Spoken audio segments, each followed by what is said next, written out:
all you Philly fans, I'm Jackie. Welcome back for week 8 of the Real Women of Philadelphia cooking competition. Now this week is bittersweet.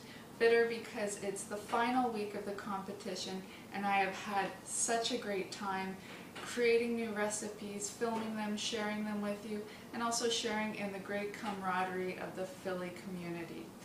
But it's also a sweet week, literally, because the theme once again is desserts. Yay! Me and my sweet tooth, we love desserts, especially when rich, creamy, smooth Philly is involved.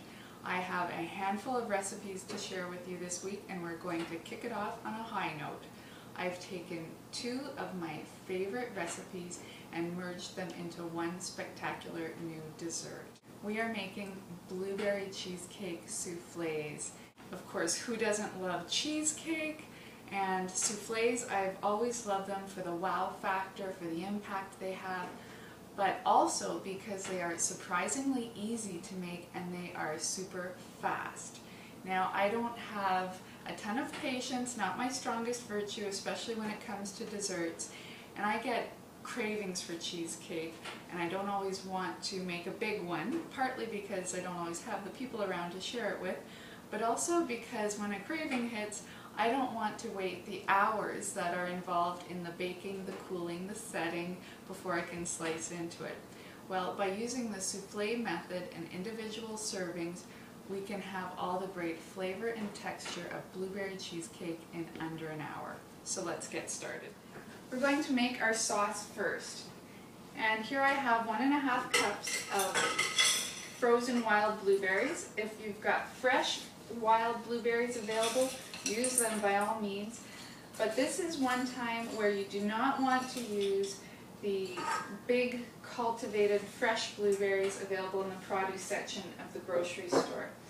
Wild blueberries have a far more complex and tart flavor. Plus they're not as pulpy as the cultivated kind, and so they are perfect for this sauce recipe. So to our blueberries, I'm adding a bit of granulated sugar and a squeeze of lemon juice.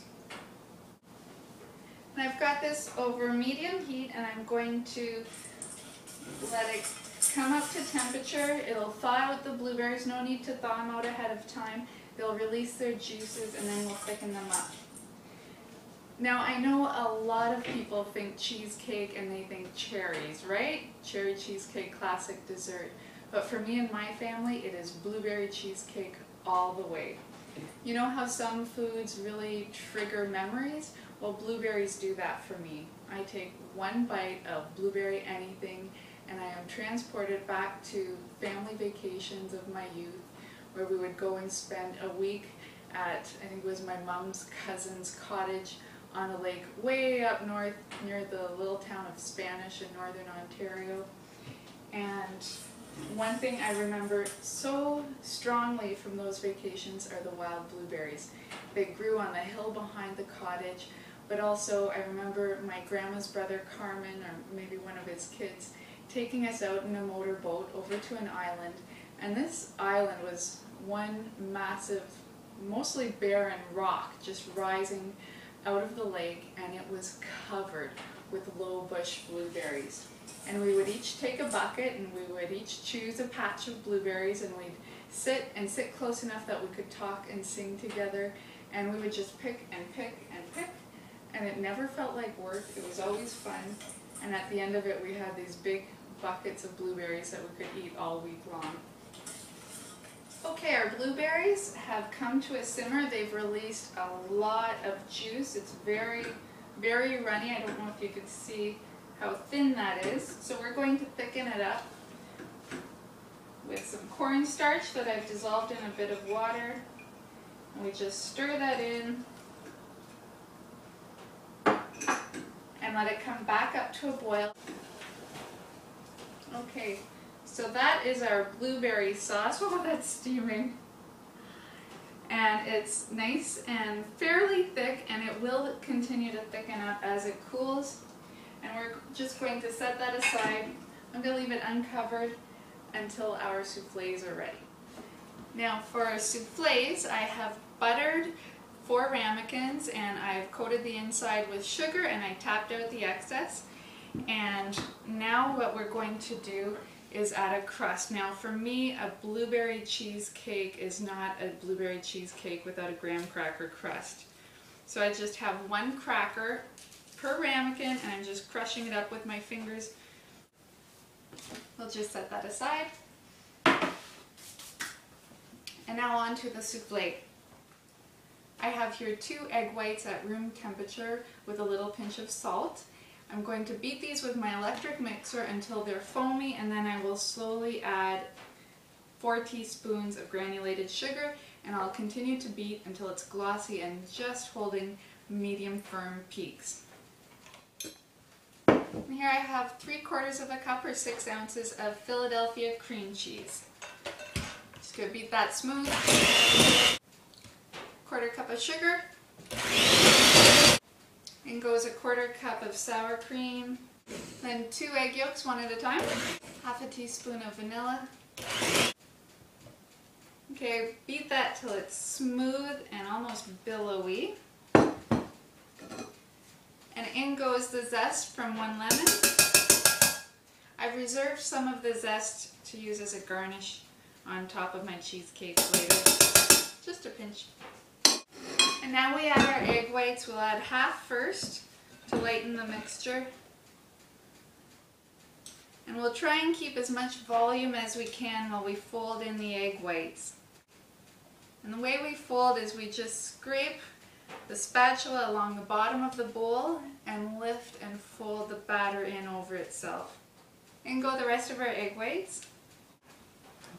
I'm being as gentle as I can, but also thorough. I don't want any white streaks in here. Now we just divide our batter into our prepared ramekins. I already have my oven preheated to 400 degrees, and these will bake until they are puffed up and the tops are dry.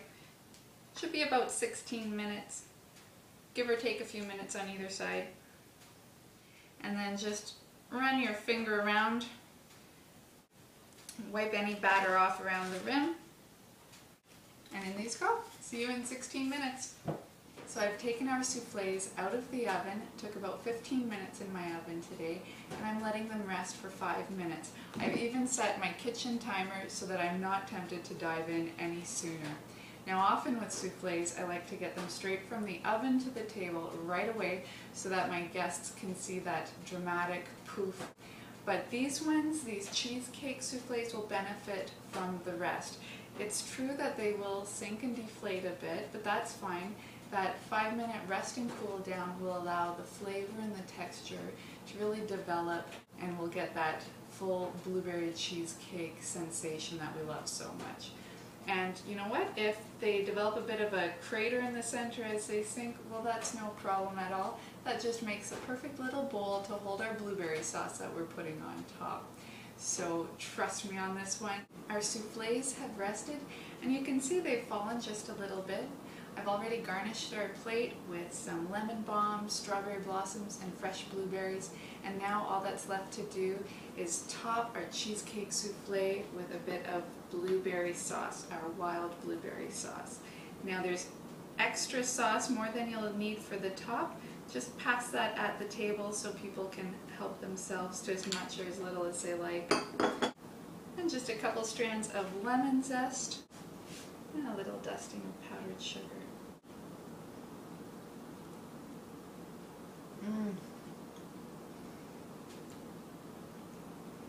Blueberry cheesecake souffle, divine. I hope the next time you get a blueberry cheesecake craving, you'll try this recipe and satisfy that craving in under an hour. And if you don't already have happy blueberry memories from your past, well, maybe this dish will start some new ones for you.